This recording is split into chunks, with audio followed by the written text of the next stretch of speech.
I'm excited today to sit down with my good friends Tina and Hannah. I'll let them introduce themselves. My name is Eric Hagstrom. I'm an account executive here at ServiceNow, and this is Second Harvest Heartland. So Tina? Hello, I'm Tina England with Second Harvest Heartland Food Bank in Minneapolis, Minnesota. I'm super excited to be here to talk about our ServiceNow journey.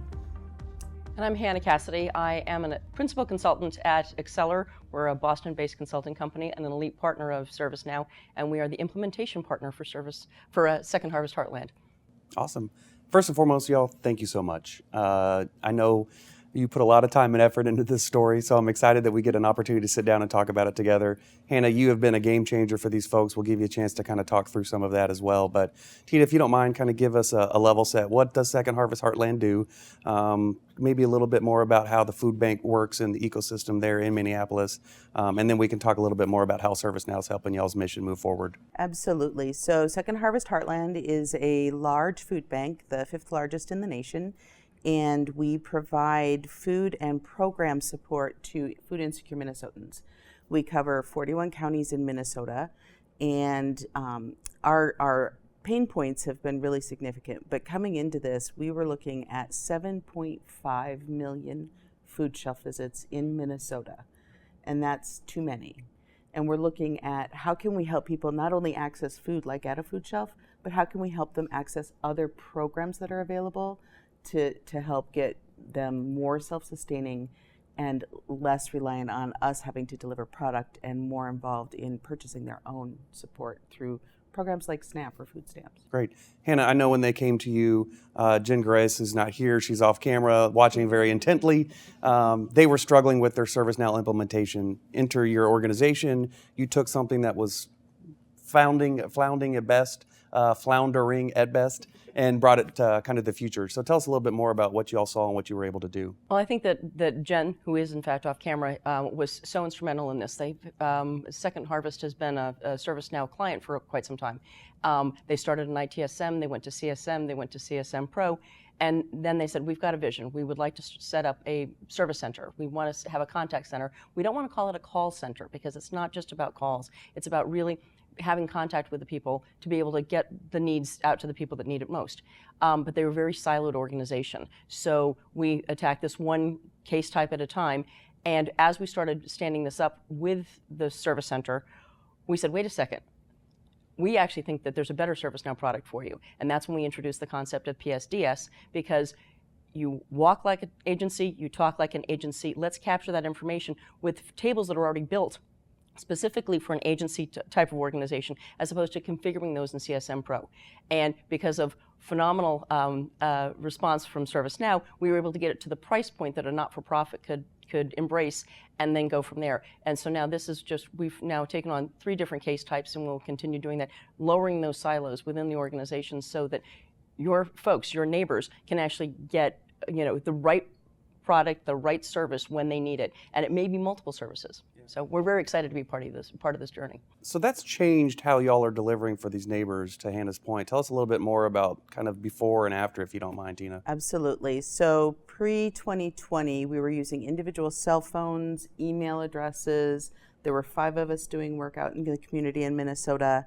Coming into 2020 with COVID and how much it exacerbated food insecurity, we knew we had to do something majorly different. And so we stopped answering live calls completely, moved everything to voice to email and email into an Outlook email box.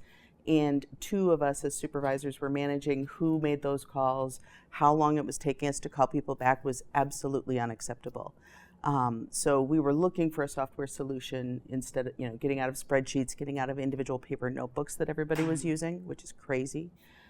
So when we were looking at this, ServiceNow really had all the right answers. Mm-hmm. So you guys I heard you bring up a stat in the past. You had a backlog of calls, return calls. How long was that backlog? Right. In October, we had a backlog of 1,915 people. And what's your backlog today? 115. That's amazing. It is. So how long does it take for the time for somebody to call in to the time that you all are able to reach back out and take care of them? If we don't answer the call live, which is a huge win, huge, we're looking at 7 to 10 days before we get them called back. And we have referrals coming in from partners that are not live, right? So they're emailing, faxing, that sort of thing to get us that client's information. And so for those folks, it's within that 7 to 10 day window. Yeah. So it's weeks to now a week. Correct. Huge If we're improvement. not answering it live, Yeah. that's been the huge key right there. And Hannah, I think it's interesting, again, we brought up Jen earlier. She's a one-woman show.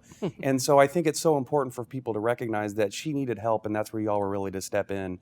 What was the process like as you kind of worked through going from where they were to where they ended up? And how did that dialogue go between the two of y'all? Well, I think what was really great is that change management is always an issue where people are sort of reluctant to change and they want it to be their idea.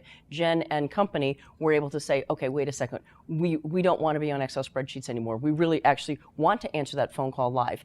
And how do we do that? And I think that it's with receptivity of the executives and the senior management at Second Harvest that said, we want to change, we want to be able to serve people better, faster, and more people at that. And so with Jen as the team of one, and that's what she's the ServiceNow team of one, worked with with the Exceller developers, and she now has a team. She has a cadre of people at her disposal to be able to say, okay, let's identify what those business needs are and be able to move forward. And between Jen and our team, they can come up with ideas and say, wait, service centers and contact centers tend to have a high turnover. What if we, sort of hedged against that and adopted playbooks? So this way, if you've got a new person coming on, we just follow that script right on the side of the screen, and we can answer all of those questions for those people. And that and knowledge-based articles that are available. So y'all talked about some new case types coming in as you kind of expand this. What's in the horizon for you? What do you see kind of as your next big win besides live phone call answers? Right? So we got one of our programs in for our SNAP outreach and application assistance. Mm-hmm. We're currently building our senior food box type of case, and that will be great because currently we're administering that in a separate program and communicating via spreadsheet. Then our next big challenge is going to be our agency relations and agency events. We know that we're out in community, but we don't know when one team is out and another team is out. And so getting everybody in the same place, tracking that information together is going to be a phenomenal upgrade. That's awesome. Yeah.